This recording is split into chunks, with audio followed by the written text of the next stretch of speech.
प्रीति खिड़की पर खड़ी होकर चांद को देख रही थी कि तभी उसे दरवाजे पर एक आहट सुनाई दी।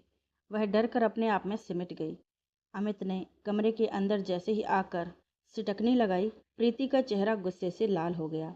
अमित सिटकनी बंद करके जैसे ही मुड़ा, वैसे ही प्रीति ने गुस्से में अपना दुपट्टा उतार दिया और बोली, लीजिए, मना लीजिए अपनी सुहागरात। इसीलिए तो आपने मुझसे शादी करी है ना। मना किया था आपसे, अपनी दोस्ती का वास्ता दिया था कि आप इस शादी से इनकार कर दीजिए, लेकिन नहीं, आपको तो महान बनना था ये शादी करके। लीजिए, आपकी हसरत पूरी हो गई, अब मनाइए सुहागरात। अमित को उसकी ये बातें तीर की तरह चुभ रही थीं। उसने झुककर मोनिका का दुपट्टा उठाया और उसको उड़ाते हुए कहा, रात बहुत हो गई है, तुम सो जाओ। ये कहते हुए उसने बेड से तकिया उठाई और एक चादर उठाया और जाकर काउच पर लेट गया, लेकिन नींद उसकी आंखों से कोसों दूर थी। इधर प्रीति बोझिल कदमों के साथ बेड पर बैठ गई। पूरा बेड गुलाब के फूलों की लड़ियों से सजा हुआ था। उसने गुस्से से उन लड़ियों को तोड़ दिया और बेड के कोने पर बैठ गई। उसकी आंखों से आंसू बह रहे थे। वह अपने आप को बहुत बेबस महसूस कर रही थी। रोते रोते कब उसकी आंख लग गई उसको पता ही नहीं चला। इधर काउच पर लेटे लेटे अमित उसको देख रहा था और अपनी बेबसी को महसूस करते वह मन में यही सोच रहा था कि आज मैं कितना मजबूर हूँ कि चाह कर भी तुम्हारे आंसू नहीं पहुँच सकता। तुम मुझे कभी समझ ही नहीं पाई। अमित ने जब ये देखा कि प्रीति सो गई है तो वह धीरे से उठा, उसके सर के नीचे तकिया लगाई और चादर उड़ाकर लाइट्स बंद करके काउच पर आकर सो गया। भोर हो गई थी। कोयल की कूक ने सुबह होने का आभास करा दिया था। कमरे में सूरज की हल्की हल्की सी रोशनी आ रही थी।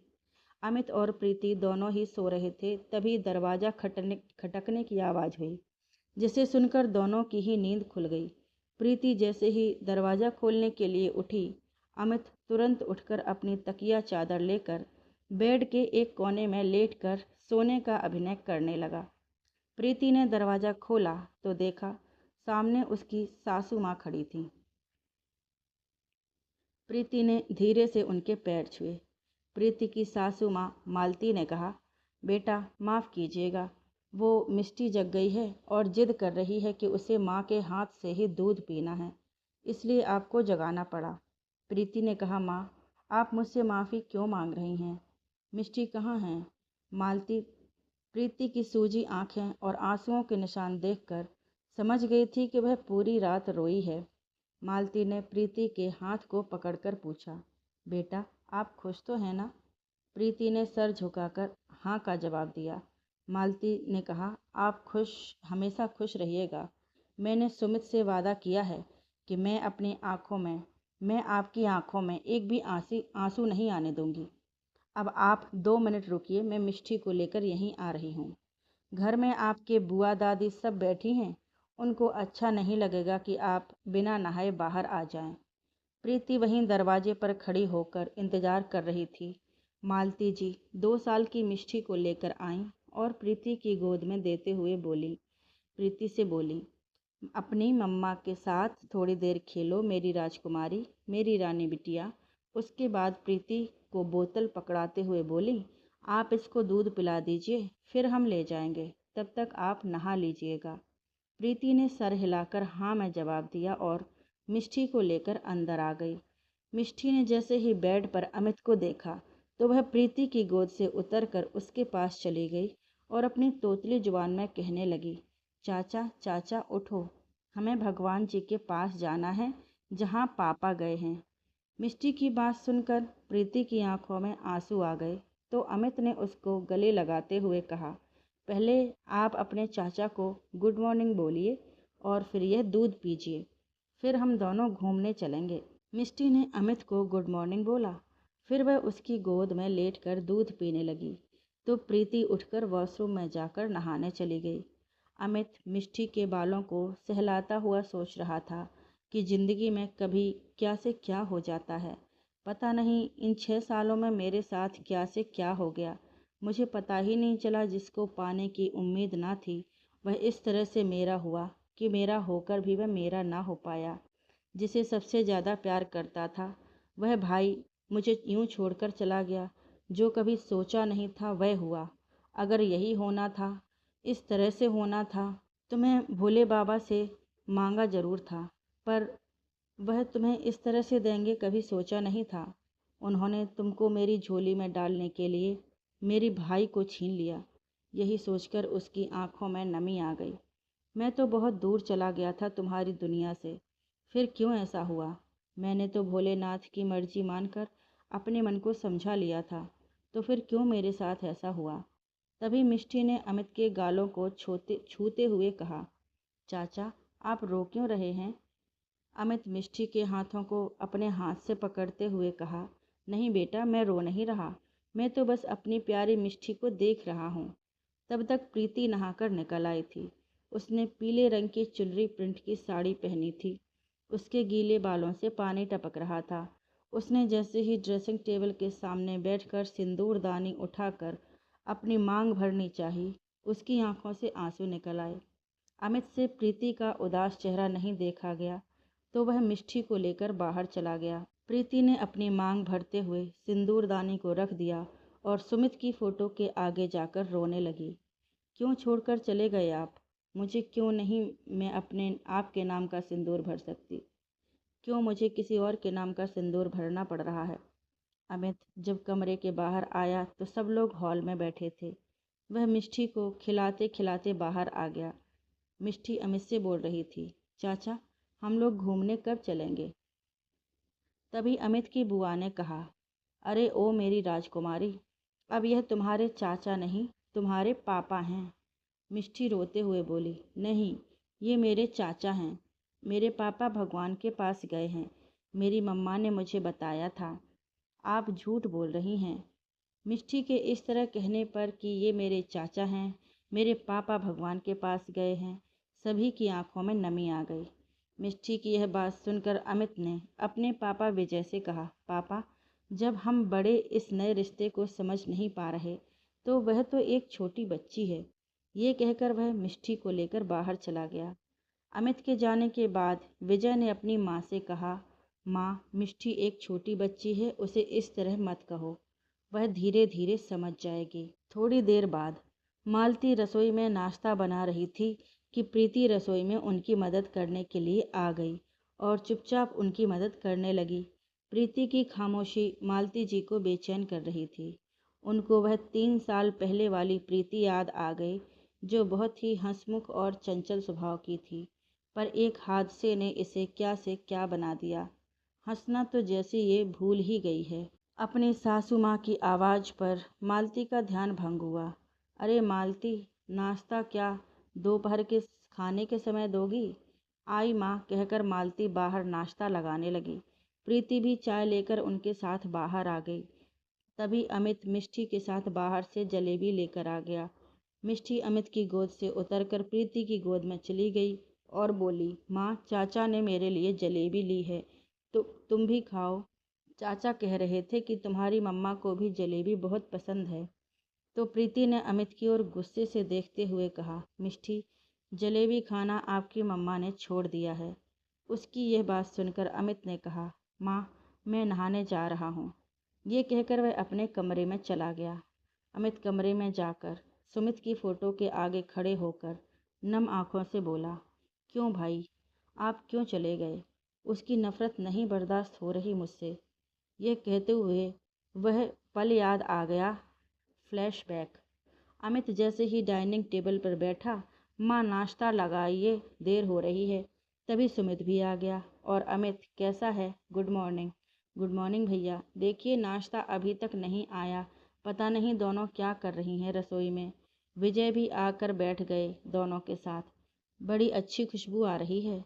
तभी प्रीति रसोई से बाहर आते हुए बोली, हाँ पापा, ये खुशबू है गरम गरम जलेबियों की, जो आज मैंने बनाई हैं, लीजिए। उसके बाद सुमित को जलेबी देते हुए बोली, आप खाइए, बताइए कैसी बनी है। सुमित ने जलेबी खाते हुए कहा, तुम बनाओ और अच्छी न बने, ऐसा कैसे हो सकता है? तभी प्रीति ने अमित को ज़बरदस्ती जलेबी खिलाते हुए कहा, खाओ, देखो, मुझे तो जलेबी बहुत पसंद है। अब तुमको रोज़ जलेबी खाने को मिलेगी। वर्तमान में।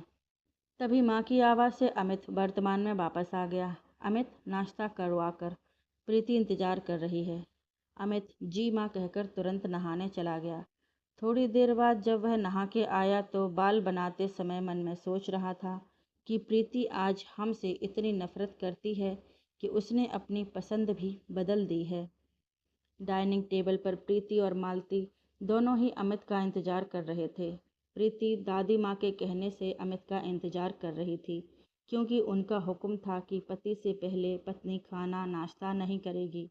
अमित देरी से आने की माफ़ी मांगते हुए कुर्सी खिसकाकर बैठ गया। मालती जी जैसे ही अमित को नाश्ता परोसने के लिए उठी तो वैसे ही दादी माँ ने तुरंत मालती को टोक दिया। कब तक तुम अमित का ध्यान रखोगी? अब उसकी पत्नी है तो अब वह उसको नाश्ता परोसेगी। प्रीति चुपचाप नाश्ता परोसने लगी और अमित उसके चेहरे को देख रहा था। उसका चेहरा भावहीन था। अमित चुपचाप नाश्ता करने लगा, वहीं प्रीति और मालती भी नाश्ता करने लगी। अमित की नज़रें प्रीति के ऊपर थीं, जो नाश्ते की प्लेट पर चम्मच बस इधर उधर कर रही थी और कुछ भी नहीं खा रही थी। मालती ने जब प्रीति से कहा, बेटा नाश्ता तो कर लीजिए, तो प्रीति ने कहा, माँ मुझे भूख नहीं है, मैं कुछ काम है तो कमरे में जा रही हूँ। प्रीति जैसे ही जाने लगी तो दादी माँ ने टोका, जब तक पति नाश्ता करे तब तक पास बैठकर उससे बातें करनी चाहिए। यह बात तो तुझे पता होनी चाहिए, क्योंकि यह तेरी पहली शादी तो नहीं है ना। दादी की यह बात प्रीति के दिल में चुभ गई और वो गुस्से में अमित को देख रही थी। अमित नाश्ता करके उठा और उसने अपने पिता से कहा, पापा मेरी छुट्टियां ख़त्म हो रही हैं और मुझे वापस जाना है। विजय जी ने कहा, पर बेटा इतनी जल्दी पर क्यों? तुम्हारी छुट्टी तो अभी बची है। मालती जी ने उनकी बात काटते हुए कहा, बेटा आज शाम को तुम दोनों को मंदिर भगवान को चढ़ावा चढ़ाने जाना है और कल सुबह सत्यनारायण की पूजा है, जिसमें तुम दोनों को ही बैठना है। अमित, पर माँ मैंने आपसे मना किया था। तभी दादी माँ बोल पड़ी, बेटा ये हमारे घर की परंपरा है। विवाह के बाद नवविवाहित जोड़े से भगवान को चढ़ावा चढ़ता है और सत्यनारायण की कथा सुनी जाती है, इसलिए तुम इसे टाल नहीं सकते। अमित, तो माँ मैं कल रात की ट्रेन से चला जाऊँगा। विजय अमित के कंधे पर हाथ रखते हुए, बेटा इतनी जल्दी आप नहीं जा सकते। आपके साथ प्रीति और मिष्टी भी जाएंगे, तो उन्हें भी तैयारी के लिए समय चाहिए। प्रीति ने यह सुनकर विजय की तरफ देखा तो अमित भी बोला, पापा पर। अमित की बात काटते हुए विजय जी बोले, मैं कुछ नहीं सुनना चाहता। तुमने मिष्टी और प्रीति को लेकर जाना ही होगा। प्रीति आंखों में नमी लिए हुए अपने कमरे में चली आई और सुमित की फ़ोटो के आगे आकर रोने लगी। कैसे जिए बिना आपके? माँ पापा ने उनके साथ जाने के लिए कहा है। तभी अमित भी कमरे में आ गया। प्रीति अमित को देखती है तो अलमारी की ओर मुँह करके कपड़े सही करने लगती है। अमित प्रीति के पास आकर कहता है, मैं तुमसे कुछ कहना चाहता हूँ। प्रीति गुस्से से, अब भी कुछ कहने को बाकी रह गया है? अमित, हाँ बहुत कुछ कहना है। मैं सब कुछ सह सकता हूँ, पर तुम्हारी नफरत नहीं। प्रीति, नफरत? हाँ नफरत करती हूँ तुमसे बहुत। तुम्हें तो मैं अपना सबसे अच्छा दोस्त मानती थी, सबसे ज़्यादा विश्वास करती थी तुम पर। अरे हाँ, मैं तो भूल ही गई कि तुम मुझे दोस्त मानते ही कहाँ हो। तुम तो किसी लड़की से प्यार करते थे। तुमने तो आज तक उसका नाम तक नहीं बताया। और एक बात ध्यान रखना, तुम मेरा शरीर हासिल कर सकते हो, पर मेरा प्यार नहीं। अमित प्रीति की तरफ पीठ करके गुस्से से अपनी मुट्ठी भींचते हुए, नहीं बताया था उस लड़की का नाम, क्योंकि उसकी शादी हो गई थी। नहीं कर सकता था उसको मैं रुसवा। और हाँ, तुम्हारी गलतफहमी दूर कर दूं, ये अमित सक्सेना का वादा है तुमसे कि तुम चाहोगी भी तो तुम्हें हाथ नहीं लगाऊंगा। प्रीति उसके सामने आते हुए रोते हुए, तुम उस लड़की से इतना प्यार करते थे कि तुमने कभी शादी ना करने का फैसला किया था। तुम तो प्यार करते थे। मेरी तो शादी हुई थी सुमित से, मैं कैसे कर सकती थी दूसरी शादी? बोलो अमित, जब मैंने तुमसे कहा था कि मना कर दो इस शादी के लिए, तो क्यों हाँ बोला तुमने? अमित गुस्से से, क्योंकि मुझे अभी अमित अपनी बात पूरी कर पाता कि तभी मिष्टी वहां आ गई और बोली, चाचा मम्मी रो क्यों रही हैं? क्या हुआ, आप दोनों में कट्टी हुई है? अमित अमित अपने गुस्से को शांत करते हुए मिष्टी को गोद में उठा लेता है और उससे प्यार से बोला, नहीं, हम दोनों के बीच में कोई कट्टी नहीं हुई है। बस आपकी मम्मा मेरी किसी बात से मुझसे नाराज हैं। मिष्टी अमित के गालों को हाथ लगाते हुए बोली, चाचा मेरी मम्मा बहुत अच्छी हैं। पहले डांटती हैं, गुस्सा होती हैं, पर बाद में बहुत प्यार करती हैं। आपको भी मम्मा बहुत प्यार करेंगी। क्यों मम्मा, प्यार करोगी चाचा को? बोलो मम्मा। प्रीति गुस्से से मिष्टी को डांटते हुए बोली, आजकल आप कुछ ज़्यादा ही बोलने लगी हैं। बहुत दिमाग खराब हो गया है आपके। चलो जाओ अपनी दादी के पास। प्रीति की इस तरह डांट सुनने के बाद मिष्टी रोते हुए जाने लगी तो अमित ने उसको गोद में उठा लिया और बहुत ही प्यार से बोला, मिष्टी अभी आप अपने चाचा को समझा रही थी ना कि मम्मी को गुस्सा आ जाता है। आपकी मम्मा हमसे किसी बात पर नाराज़ हैं, इसीलिए गुस्सा हो गई। आप दादी के पास जाइए, हम बस थोड़ी देर में आ रहे हैं और आपको अच्छी सी कहानी सुनाएंगे। और आप मुस्कुराइए जल्दी। मिष्टी अपने चाचा की बात को सुनकर मुस्कुराने लगी और अपने चाचा को गाल पर एक किस्सी देकर चली गई। मिष्टी के जाते ही अमित ने प्रीति के दोनों कंधों को पकड़ते हुए उसको दीवार पर लगा दिया और उससे गुस्से गुस्से में कहा कि तुम्हारी नाराज़गी मुझसे है। तुम मुझ पर जितना चाहे गुस्सा निकाल सकती हो, लेकिन अगर आज के बाद मिष्टी को कुछ भी कहा तो फिर तो तुम मेरा गुस्सा अच्छी तरह से जानती हो। तुम यह मत भूलो कि मिष्टी मेरी जान है। जब से हुई है तब से मैं उसे अपनी बेटी मानता हूँ। चाचा हूँ उसका और आज तुमसे शादी हो जाने के बाद पापा भी हो गया हूँ। तुम मानो या ना मानो, यह सच्चाई कभी बदल नहीं सकती। इसलिए आज के बाद मेरा गुस्सा कभी मिष्टी पर नहीं निकालोगी, समझी तुम? ये कहकर अमित गुस्से से कमरे से निकल गया और प्रीति उसके गुस्से को देखकर सहम गई। अमित के जाते ही वह सुमित की फोटो के सामने रोते हुए बोली, क्या करूं मैं, आप ही बता दीजिए। सब कुछ उलझ कर रह गया है, क्या करूं मैं? इधर अमित मिष्टी को अपने पास लिटा लेता है और उसको कहानी सुनाने लगता है। यह देखकर मालती जी की आंखों में सुकून होता है, क्योंकि अमित के कारण वह सुमित को भूलने लगी है। शाम हो चुकी थी। मालती ने प्रीति को आवाज़ देते हुए कहा, प्रीति तैयार होकर आ जाओ, तुम्हें मंदिर जाना है अमित के साथ। जल्दी तैयार होकर नीचे आ जाओ। ये कहकर अमित को भी जगाने गई, जो हॉल में मिष्टी के साथ सो रहा था।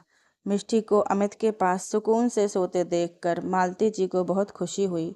उन्होंने धीरे से अमित को उठाया। अमित उठो बेटा, आपको मंदिर जाना है। अमित ने अपनी माँ से कहा, पर जाना ज़रूरी है क्या? तो उसकी माँ ने कहा, हाँ बेटा जाना ज़रूरी है, वरना हम आपसे कहते ही नहीं। अब जल्दी से जाइए और कुर्ता पैजामा पहनकर तैयार हो जाइए। जी माँ, कहकर अमित धीरे से उठा और अपने कमरे में चला गया। अमित जैसे ही कमरे में पहुंचा, प्रीति तैयार होकर नीचे की तरफ आ रही थी। अमित ने उसे बिना ध्यान दिए अपना कुर्ता पजामा अलमारी से निकाला और वॉशरूम में तैयार होने चला गया। प्रीति और अमित दोनों नीचे तैयार होकर आ गए। दोनों ही मंदिर चले गए थे, पर दोनों के ही बीच में कोई भी बातचीत नहीं हुई। दोनों लोग जब मंदिर में चढ़ावा चढ़ा रहे थे, तब पंडित जी ने उन्हें आशीर्वाद देते हुए कहा, सदा सुहागन रहो। तुम दोनों के जीवन में हमेशा प्यार बना रहे। तुम दोनों एक दूसरे के लिए ही बने हो। माता रानी तुम दोनों के ऊपर हमेशा अपनी कृपा बनाए रखें। दोनों चुपचाप माता रानी को प्रणाम करके पंडित जी के चरण स्पर्श करके घर लौट आए, पर दोनों के बीच में कोई भी बातचीत नहीं हुई। शाम को सत्यनारायण भगवान की कथा पूजन हुआ, पर इस बीच भी दोनों की कोई बातचीत नहीं हुई। उन दोनों की खामोशी को पूरा परिवार नोटिस कर रहा था। सत्यनारायण की कथा में प्रीति के माता पिता और अमित की बहन शिखा भी आई थी। दोनों लोगों ने बस एक औपचारिकतावश कथा में पूजन किया था। प्रीति के माता पिता यह समझ रहे थे कि प्रीति किन हालातों से गुजर रही है। कथा पूजन की समाप्ति के बाद प्रीति जब अपने कमरे में गई तो उसकी माँ और उसके पिता भी उससे मिलने गए। प्रीति के पिता ने प्रीति के सर पर हाथ रखते हुए कहा, बेटा, हमें पता है कि कल आप अमित के साथ जा रही हैं। हम जानते हैं आप जिस रिश्ते में अमित के साथ बंधी हैं उसे स्वीकार करना अभी आपके बस में नहीं है। हम बस आपसे इतना कहना चाहेंगे, जिंदगी बार बार किसी को मौका नहीं देती है। सुमित आपका भूतकाल थे, आपका पास्ट थे, अमित आपका वर्तमान है और हर इंसान को अपने वर्तमान के साथ जीना पड़ता है। प्रीति की माँ ने भी प्रीति से कहा, बेटा, तू यह सोच, तेरी बेटी को एक माँ के साथ एक पिता का भी प्यार मिलेगा। एक लड़की के लिए अकेले ज़िंदगी बिताना बहुत कठिन होता है। अमित बहुत अच्छा है, कॉलेज के समय से तुम्हारा बहुत अच्छा दोस्त भी है। हम लोगों ने जो भी फैसला तुम्हारे लिए किए हैं वह तुम्हारे भले के लिए किए हैं। हो सके तो हमेशा ज़िंदगी में आगे बढ़ो। तुम खुश रहोगी तो तुम्हारे माता पिता को भी खुशी होगी। आगे तुम खुद समझदार हो। प्रीति के माता पिता उसे समझाकर चले गए थे। जाने से पहले शिखा भी प्रीति से मिलने आई। प्रीति ने शिखा को देखकर अपने गले लगा लिया और कहा, शिखा, कोई भी हमें नहीं समझता। हर व्यक्ति मुझे इस रिश्ते में आगे बढ़ने को कह रहा है। मुझे इस बात का सबसे ज़्यादा दुख है कि जिस पर मैं सबसे ज़्यादा भरोसा करती थी, जिसको मैं सबसे ज़्यादा अपना पक्का दोस्त मानती थी, उसने मुझे धोखा दिया। जब मैंने उसे मना कर दिया था कि विवाह के लिए मना कर दो, तो फिर उसने उस विवाह के लिए क्यों हाँ किया? शिखा ने प्रीति के दोनों हाथों को अपने हाथों में लेते हुए कहा, भाभी, आज मैं आपको वो सच बता रही हूँ जो आपको पता नहीं है। कहानी फ्लैशबैक। अमित अपनी माँ के कमरे में आते हुए, माँ, आपने मुझे बुलाया? मालती जी ने अमित की तरफ मुंह किया और बोली, हाँ बेटा, हमें आपसे कुछ बात करनी है। अमित अपनी माँ के हाथ को पकड़ के, हाँ बताइए, क्या बात है? मालती उसके हाथ को पकड़े हुए बेड पर बैठ जाती हैं और कहती हैं, अमित, हम आपसे कुछ मांगें तो आप इनकार तो नहीं करेंगे? अमित, आप ऐसा क्यों कह रही हैं? क्या मैंने आपकी कभी किसी बात को टाला है? मालती, तो फिर बेटा प्रीति से शादी कर लो, ये मैं चाहती हूँ। अमित ने उनकी बात काटते हुए कहा, माँ, मैं आपसे पहले ही कह चुका हूँ मैं यह शादी नहीं कर सकता, फिर आप क्यों ज़बरदस्ती कर रही हैं? मालती, अमित, तुम यह शादी इसलिए नहीं कर सकते क्योंकि वह एक विधवा है और उसकी 2 साल की बच्ची है। अगर वह विधवा हो गई तो उसका क्या कसूर है? अमित अपनी जगह से खड़े होते हुए, माँ, आप जानती हैं कि बात ये नहीं है। मालती, तो फिर क्या बात है? अमित, और मैं कुछ जानना नहीं या समझना नहीं चाहती। इसे तुम मेरी प्रार्थना समझो या आदेश। तुम्हें प्रीति से शादी करनी पड़ेगी। और हाँ, अगर तुम नहीं करते हो तो यह सोच लेना कि सुमित के साथ तुम्हारी माँ भी चली गई, क्योंकि अगर तुम यह शादी नहीं करोगे तो मेरा मरा मुँह देखोगे। अमित चिल्लाते हुए, माँ। मालती, सही सुना तुमने, अब फैसला तुम्हारे हाथ में है। तुम्हारी शादी हो या मेरी अर्थी निकले।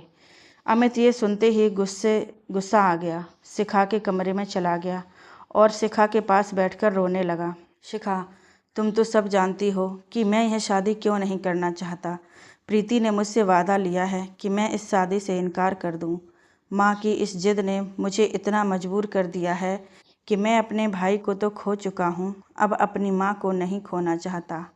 जानता हूँ कि मेरे इस फैसले से मेरे हाँ कहने के बाद प्रीति मुझसे नफ़रत करेगी, पर मैं अपनी माँ को नहीं खो सकता। जाकर माँ से कह दो मैं शादी के लिए तैयार हूँ। कहानी वर्तमान में। प्रीति यह सब सुनकर आश्चर्यचकित हो जाती है। शिखा प्रीति के दोनों हाथों को पकड़ते हुए, भाभी, क्या कोई विधवा हो जाए तो उसे नई जिंदगी जीने का हक नहीं है? भाभी, मिष्टी को भी एक माँ के साथ एक पिता का प्यार मिलेगा। अमित भैया की कोई गलती नहीं है। आप यहाँ से जा रही हैं तो मैं बस आपसे यही प्रार्थना कर रही हूँ कि आप एक नए सिरे से ज़िंदगी शुरू कीजिए। आप खुश रहोगी तो मुझे खुशी होगी और सुमित भैया की आत्मा को भी शांति मिलेगी। अमित भैया की कोई गलती नहीं है। अगर आपने अपना पति खोया है तो उन्होंने भी अपना बड़ा भाई खोया है, ये तो सोचिए। प्रीति की आंखों से आंसू बह रहे थे।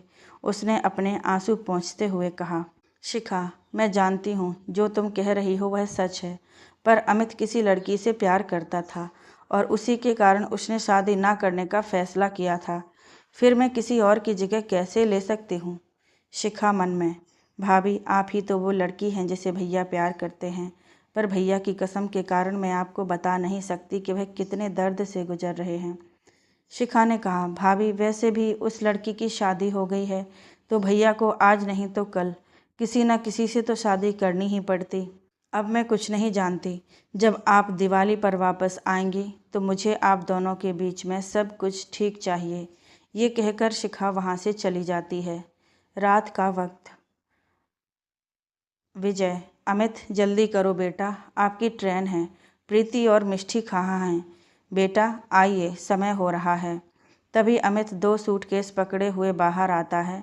अमित मालती और विजय के पैर छूता है। उसके बाद वह अपनी दादी माँ के भी गले लगता है और सूटकेस लेकर बाहर गाड़ी में रखने लगता है। प्रीति अपनी दादी माँ के पैर छूती है और उसके बाद मालती और विजय के पैर छूती है।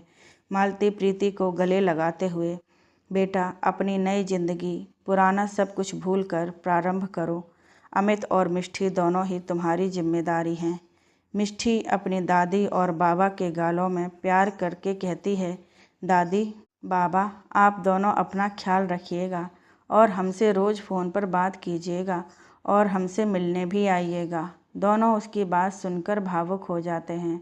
शिखा अपनी माँ से, माँ मैं भाभी और भैया को छोड़ते हुए अपने घर चली जाऊंगी। गाड़ी में आगे संजीव, शिखा के पति और अमित बैठे थे। प्रीति, मिष्टी और शिखा पीछे बैठे थे। संजीव गाड़ी चला रहे थे। रेलवे स्टेशन पहुंचकर सब लोग प्लेटफार्म पर पहुंचे। गाड़ी अपने राइट टाइम पर थी। अमित संजीव के पैर छूता है और शिखा को गले लगाते हुए कहता है, माँ पापा का ध्यान रखना, बीच बीच में उनसे मिलने जाती रहना। शिखा भी उनसे अपना ध्यान रखने को कहती है। प्रीति दोनों से नमस्ते करते हुए गाड़ी में बैठ जाती है। मिष्टी, बुआ आप मेरे यहाँ छुट्टियों में ज़रूर आना। शिखा की आंखों से आंसू आ जाते हैं और वह उसके गाल पर किस्सी करती है और कहती है, मैं जैसे ही टाइम मिलता है तुमसे मिलने वहाँ ज़रूर आऊँगी। अमित प्रीति से कोई भी बात नहीं करता। प्रीति अपनी बर्थ पर मिष्टी को लेकर लेट जाती है और अमित ठीक सामने वाली बर्थ पर होता है और वह भी लेट जाता है। अमित लेटे लेटे अपने कॉलेज के दिन याद करने लगता है जब प्रीति उसे पहली बार मिली थी। कहानी फ्लैशबैक। अमित अपनी क्लास में बैठा पढ़ रहा था। तभी अचानक से एक लड़की अंदर आई जिसने सफ़ेद रंग का घेरदार सूट पहना था और उस पर लाल चुन्नी ली थी। एक लंबी चोटी, छोटे छोटे झुमके और माथे पर छोटी सी बिंदी। चेहरे पर बहुत घबराहट थी। उसने टीचर से पूछा, मे आई कम इन सर? अमित तो उस लड़की को देखते ही होश आ गया। टीचर ने बोला, इतनी लेट कैसे हुआ? तुम्हारा नाम क्या है? उस लड़की ने बोला, सॉरी सर, मैं न्यू एडमिशन हूँ। मेरे पापा कुछ दिन पहले ही यहाँ ट्रांसफ़र होकर आए हैं। मुझे बीच में ही कॉलेज में एडमिशन लेना पड़ा। मेरा नाम प्रीति है। टीचर ने कहा, ओके तुम बैठो और किसी से भी नोट्स लेकर अपना काम पूरा कर लेना और अगर कुछ ना समझ में आए तो मुझसे पूछ सकती हो। प्रीति ने थैंक यू सर कह के पीछे की ओर देखा। क्लास में सिर्फ अमित के पास एक सीट खाली थी। प्रीति वहाँ बैठ गई। अमित तो प्रीति को पास से देखकर जैसे पागल सा हो गया था। दिन बीतते गए। प्रीति भी अमित के दोस्तों के ग्रुप में शामिल हो गई। प्रीति और अमित की बहुत अच्छी दोस्ती हो गई थी, लेकिन अमित के दिल में प्रीति की चाहत दिन पर दिन बढ़ती जा रही थी। वह कब प्रीति से प्यार करने लगा उसे पता ही नहीं चला। फाइनल एग्ज़ाम होने वाले थे। अमित ने मन ही मन फैसला किया कि एग्ज़ाम ख़त्म होते ही वो प्रीति से अपने दिल की बात कह देगा। जिस दिन एग्ज़ाम का लास्ट पेपर था, वह मूड बनाकर आया था कि प्रीति से अपने दिल की बात कह देगा। एग्ज़ाम ख़त्म हो गए। सब लोग हॉल के बाहर आए और बातचीत करने लगे। अमित के दोस्त ने अमित से कहा, अब तो उस लड़की का नाम बता दो जिससे तुम पिछले 2 सालों से प्यार करते हो। अमित ने कहा, मैं उसका नाम तुम सबको बताऊंगा और उससे मिलवा भी दूंगा, पर आज सबसे पहले मैं उसे प्रपोज करूंगा। प्रीति ने उससे कहा, वाह आज आप उसे प्रपोज करेंगे? हम भी तो देखें उस खुशनसीब को, कौन है वो जिसको हमारा दोस्त इतना अधिक प्यार करता है। अमित ने मन ही मन कहा, जिसे मैं प्यार करता हूँ उसको तो मेरे प्यार का अंदाज़ा ही नहीं है। मेरा दिल भर मुझसे कुछ पूछ रहा है कि मैं किससे प्यार करता हूँ। इससे पहले कि अमित कुछ जवाब देता, प्रीति का फ़ोन आ गया। प्रीति ने फ़ोन पर कुछ बात की और सबसे कहा, सॉरी गाइज़, मेरे घर से पापा का फ़ोन था, उन्होंने मुझे थोड़ा अर्जेंटली घर बुलाया है, सो हम बाद में मिलेंगे। और हाँ अमित, जब मैं मिलूँगी तो तुम मुझे अपनी मोहब्बत का नाम ज़रूर बता देना। ये कहकर वह चली गई। इधर अमित जब घर आया तो उसकी माँ ने कहा, इतनी देर कहाँ लगा दी? सुनो, आज हम तुम्हारे भैया के लिए लड़की देखने जा रहे हैं, तो तुम भी साथ चलो। एक काम करो अमित, हम लोग वैसे ही लेट हो चुके हैं, तो हम लोग चलते हैं। तुम जल्दी से फ्रेश होकर दूसरी गाड़ी से आ जाओ जनेश्वर पार्क। अमित जी माँ कहकर अपने कमरे में चला गया और बाकी सब लड़की देखने। लगभग 1 घंटे बाद अमित जनेश्वर पार्क पहुंचा तो देखा उसके मम्मी पापा, शिखा और 3 लोग और थे। अमित ने सभी से नमस्ते किया और माँ से पूछा, माँ भैया कहाँ हैं? मालती जी ने मुस्कुराते हुए अमित से कहा, तुम्हारे भैया तुम्हारी होने वाली भाभी से बगल वाले पार्क में बैठकर बात कर रहे हैं। अमित बोला, ठीक है, मैं उनके पास जा रहा हूँ। इससे पहले कि विजय कुछ कहते वे वहाँ से चला गया, जहाँ उसका भाई सुमित और किसी लड़की से बात कर रहा था। अमित पीछे से उनके पास पहुँचा और बोला, भैया ये क्या चल रहा है? अकेले अकेले भाभी से बातें की जा रही हैं, हम भी तो देखें अपनी होने वाली भाभी को। और जैसे ही अमित और वह लड़की पीछे मुड़े, अमित का चेहरे का रंग उस लड़की को देखते ही बदल गया।